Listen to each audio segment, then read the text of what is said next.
Hello guys, welcome back to another vlog. ಇದು ಬಂದು ಬೆಳಗ್ಗೆ ನಾನು ರಿಟರ್ನ್ ಬಂದು ಪಾಂಡಿ ಮರೀನಾ ಬೀಚು ಅದೆಲ್ಲ ನೋಡ್ಕೊಂಡು ಬಂದು ಮತ್ತೆ ರೂಮಲ್ಲಿ ಸ್ಟೇ ಆಗಿದ್ವಿ. ಸೊ ಬೆಳಗ್ಗೆನೇ ಎದ್ದ ತಕ್ಷಣ ವ್ಯೂ ಮಾತ್ರ ಸಖತ್ತಾಗಿದೆ. ಇದು ತುಂಬಾ ವೆಹಿಕಲ್ಸ್ ಓಡಾಡೋಂಥ ರೋಡು, ಇದು ಮೇನ್ ರೋಡು. ಬಟ್ ಬೆಳಗ್ಗೆ ಮಾರ್ನಿಂಗ್ ಟೈಮು ತುಂಬ ಪ್ರಶಾಂತವಾಗಿತ್ತು. ಸೊ ನಮ್ಮ ರೂಮು ಮೇಲ್ಗಡೆ ಫ್ಲೋರಲ್ಲಿ ಇರೋದ್ರಿಂದ ಸೂರ್ಯೋದಯ ಎಲ್ಲ ನೋಡಿಕೊಂಡು ಅಲ್ಲೇನು ಫೋಟೋಸ್ ಇರಲಿಲ್ಲ.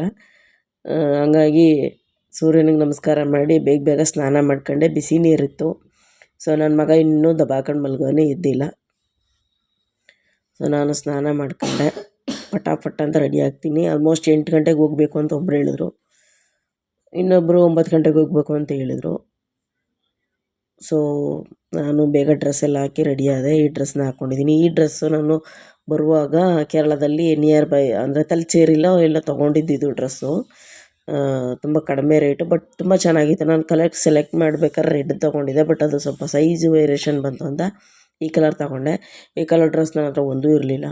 ಸೊ ಓಕೆ, ಚೆನ್ನಾಗಿ ಕಾಣಿಸ್ತಾ ಇತ್ತು. ಸೊ ನಿನ್ನೆ ಇಲ್ಲೇ ಸ್ಟೇ ಆಗಿದ್ವಿ. ಮೊನ್ನೆ ನೈಟ್ ಬಂದಿದ್ದು. ನಿನ್ನೆ ಬೆಳಗ್ಗೆಯಿಂದ ಇಲ್ಲೇ ರೆಡಿಯಾಗಿ ಹೊರಗಡೆ ಹೋಗಿ ಬೀಚೆಲ್ಲ ನೋಡ್ಕೊಬಂದು, ಇಡನ್ ಬೀಚು. ಅದ್ರದ್ದು ಇನ್ನೊಂದು ಸೈಡು ನಾವು ಇವತ್ತು ಹೋಗ್ತಾ ಇದ್ವಿ. ಜೊತೆಗೆ ಮಹಾಬಲಿಪುರಂಗೆ ಹೋಗಬೇಕು ಅಂತ ಹೇಳಿದ್ದಾರೆ. ಸೊ ಹೋಗೋಣ ಬನ್ನಿ. ನನ್ನ ಮಗಂದು ತಿಂಡಿ ತಿನ್ನುವಾಗೆಲ್ಲ ಒಂದೊಂದು ಕಣಿ. ಸೊ ಇಲ್ಲಿ ಬೇಳೆ ಸಾಂಬಾರು, ಕೇರಳದಲ್ಲಿ ಚಾಂಬಾರ್ ಅಂತ ಹೇಳ್ತಾರೆ. ತುಂಬ ಟೇಸ್ಟಾಗಿರುತ್ತೆ. ಇದು ದೇವಸ್ಥಾನಗಳಲ್ಲಿ ಸಿಗುತ್ತಲ್ಲ ಆ ರೀತಿ. ಅದ್ರ ಜೊತೆಗೆ ಪೂರಿ, ಉಪ್ಪಿಟ್ಟು ಮತ್ತು ಪಾಸ್ತಾ ಮಾಡಿದರು. ಸಖತ್ತಾಗಿ ಮಕ್ಕಳದೇ ಒಂದು ಫೋಟೋ ತೊಗೊಂಡ್ವಿ. ಸೊ ಅಲ್ಲಿಂದ ಬಸ್ ಹತ್ತಿ ಒಂದು 20 to 30 ಕಿಲೋಮೀಟರ್ಸ್, ನಂಗೆ ಸರಿಯಾಗಿ ಗೊತ್ತಿಲ್ಲ. ಅಷ್ಟು ಡಿಸ್ಟೆನ್ಸಲ್ಲಿ ಹೋಗೋ ಮಧ್ಯದಲ್ಲಿ ಉಪ್ಪಿನ ಕೃಷಿ ಅಂತ ಅಂದರೆ ಉಪ್ಪಿನ ಬೇಸಾಯ ಮಾಡೋಂಥದ್ದು ಆ ಥರ. ಸೊ ಅದನ್ನು ನೋಡೋಕೆ ಹೋಗ್ತಾ ಇದ್ದೀವಿ. ಒಂದು 10 ನಿಮಿಷ ಅಂತ ಹೇಳಿದರು. ಇಲ್ಲಿ ನೋಡಿ ಎಷ್ಟು ಈ ಸಮುದ್ರದ ಅಲ್ಲಿ ಇದ್ರ ಬಗ್ಗೆ ಇನ್ಫಾರ್ಮೇಷನ್ ಕೊಡೋಕ್ಕೆ ನಮಗೆ ಯಾರೂ ಇರಲಿಲ್ಲ ಅಲ್ಲಿ. ಸೊ ಫುಲ್ ಖಾಲಿ ಇತ್ತು. ಅಲ್ಲೊಬ್ಬರು ಹೇಳ್ತಾಯಿದ್ರು, ಸಮುದ್ರದ ನೀರನ್ನು ಈ ರೀತಿ ಕಟ್ಟೆ ಹಾಕಿ ಈ ರೀತಿ ಏನೋ ಒಂದು ಮಾಡ್ತಾರೆ, ಆ ರೀತಿ ಕೃಷಿ ಮಾಡೋದು, ಉಪ್ಪಿನ ಕೃಷಿ ಮಾಡೋದು ಅವ್ರಿಗೆ ಗೊತ್ತಿರುತ್ತೆ. ಸೊ ಇದು ಸಮುದ್ರ ನೀರಿನಿಂದ ತಯಾರು ಮಾಡೋಂಥದ್ದು ಅಂತ. ಇಲ್ಲಿ ನೋಡಿ ನೀರಲ್ಲಿ ಸಣ್ಣ ಸಣ್ಣ ಉಪ್ಪು ಕ್ರಿಯೇಟ್ ಆಗ್ತಾಯಿದೆ. ಇದನ್ನು ಯಾವ ರೀತಿ ಮಾಡ್ತಾರೆ, ಇದಕ್ಕೇನಾದರೂ ಮೆಡಿಸನ್ ಇದೆಯಾ ಅಥವಾ ಏನಾದರೂ ಸ್ಪ್ರೇ ಮಾಡ್ತಾರೆ, ಅದೇನು ನಮ್ಗೆ ಗೊತ್ತಿಲ್ಲ. ಇಲ್ಲಿ ನೋಡಿ ಉಪ್ಪಿನ ರಾಶಿ, ಅದನ್ನು ಒಂದು ಈ ಮಾಪಿಂಗ್ ಮಾಡೋ ಥರ ಒಂದು ಸಿಸ್ಟಮ್ಮು, ಏನು ಕೋಲಿರುತ್ತೆ ಅದರಲ್ಲಿ ಎಳೆದು ಸೈಡಲ್ಲಿ ಇಟ್ಟಿರೋಂಥದ್ದು. ಟೇಸ್ಟ್ ಮಾತ್ರ ಉಪ್ಪೊಂದು ಆಲ್ಮೋಸ್ಟ್ ಈ ಕಲ್ಲುಪ್ಪಲ್ಲಿ ಇತ್ತು. ನಾವು ಟೇಸ್ಟ್ ಮಾಡಿದ್ವಿ. ನೋಡಿ ಎಲ್ಲ ಕಡೆ ಗುಡ್ಡೆ ಹಾಕಿ ಇಟ್ಟಿದ್ದಾರೆ.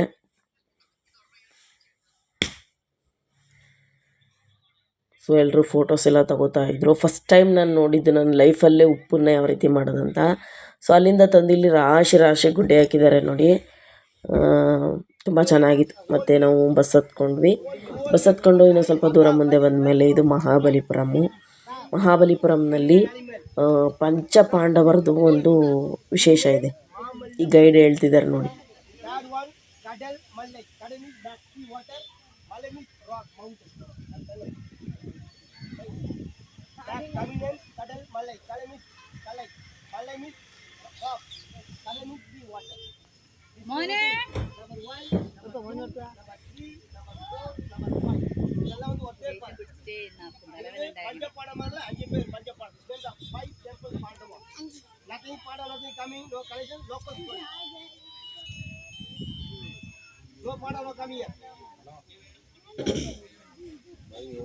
Hello, Padavati coming. Local stories are Panjami number 5.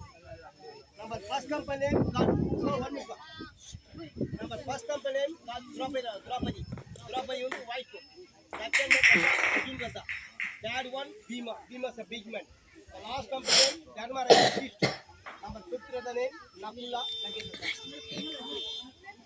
Sagade.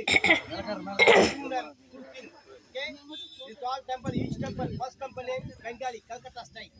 Second temple, South Indian style. Third one, Buddhist. Number 4th one, South Indian temple. That means no Hana style. Each temple got, first temple name got Driva, second got Shiva, third one, fourth one, Shiva, fifth Ganesha. Number one first temple name Draupadi God Sitadevi. Number 4 temple so ಅವ್ರು ಕೂಡ Tamilians ಅನಿಸುತ್ತೆ, ಜಾಸ್ತಿ ತಮಿಳನ್ನ use ಮಾಡ್ಕೊತಾ ಇದ್ರು. But okay ನಮಗೆ ಸ್ವಲ್ಪ ಅರ್ಥ ಆಯಿತು. ಈ 5 ಗುಹೆ ಕಲ್ಲಿನ ಒಂದು ಏನು ಇದೆ ಆ ಸ್ಮಾರಕಗಳೆಲ್ಲ ಪಂಚ ಪಾಂಡವರ ಹೆಸರಿನಲ್ಲಿದೆ ಅಂತ ಅವರು ಹೇಳ್ತಾ ಇದ್ರು. how many years make it temple? 32 years make it temple. Hello guys. Temple old 1400 years 6,000 BD. Is all temple making Pallava dynasty. Pallava Kanchipuram saree. Now Kanchipuram sometimes Pallava Kanchipuram saree. Gini. Normal slow temple. இது வந்து பழைய பேர் வந்து தமிழ்ல வந்து கழுத்தேறு முத்தம். கழுத்தேறு after வந்து அஞ்சு ரதம், ஆப்டர் வந்து பஞ்சரதம், பஞ்சபாண்டவர், பஞ்சமரம், அஞ்சு பேர், புரியுதா? நம்பர் வந்து துராபதி வந்து wife, number Arjuna, Bhima the big man, last are my teacher, fifth name beach temple, first வந்து குட்ஸ் வீடு ஸ்டைல், ஃபர்ஸ்ட் டெம்பிள் வீடு, ரெண்டாவது வந்து சவுத் இந்தியன் ஸ்டைல், மூணாவது புத்திஸ்ட் ஸ்தூபா, நாலாவது திருமூர்த்தி பிரம்மா, ஐந்தாவது ஏழை ஸ்டைல் பேக், ஸ்டைல். இந்த 5 நேரமா கோயில். ஃபர்ஸ்ட் வந்து துர்கா டெம்பிள், துர்கா உள்ள துர்கா சிவன் பாருங்க, வாகனம் வந்து லைன் சிங்கம், ரெண்டாவது சிவன் கோயில் நந்தி, மூணாவது விஷ்ணு பத்து. ಸೊ ಅವರು ಪಾಂಡವರು ಮೊದಲನೆಯವರಿಂದ ಹಿಡಿದು ಪ್ರತಿಯೊಂದನ್ನು ಎಕ್ಸ್ಪ್ಲನೇಷನ್ ಕೊಟ್ಟಾದ್ಮೇಲೆ ನಾವು ನೋಡೋಕ್ಕೆ ಅಂತ ಒಳಗಡೆ ಹೋದ್ವಿ. ತುಂಬ ಚೆನ್ನಾಗಿದೆ ದೇವಸ್ಥಾನ. ಇದೆಲ್ಲ ಫುಲ್ಲು ಮರಳು, ತುಂಬ ಬೇಸಿಗೆ ಇರೋದ್ರಿಂದ ಅದು ಫುಲ್ ಹೀಟ್ ಆಗಿಬಿಟ್ಟಿತ್ತು ಮರಳೆಲ್ಲ.